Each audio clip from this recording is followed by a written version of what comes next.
So that's what they did. They stopped eating sugary foods, and they put wheat germ on pretty much everything, and they took a cheap multivitamin every single meal.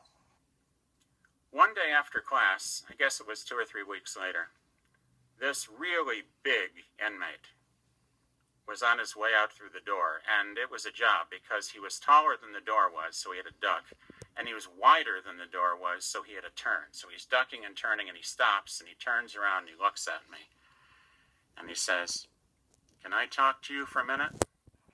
And I said, "Yeah."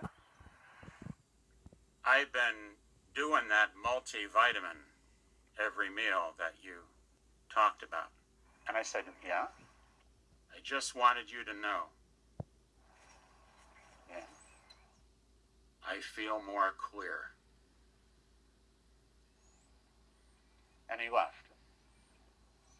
And I thought over the years, what would be the long-term benefits of more inmates becoming more clear in prison?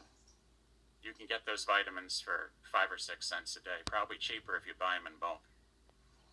Remember that everyone that's in jail, unless they're in for life, all of those inmates are going to be coming out at some point.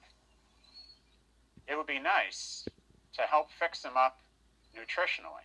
We spend $50,000 to $100,000 per inmate per year to put them in jail and keep them there.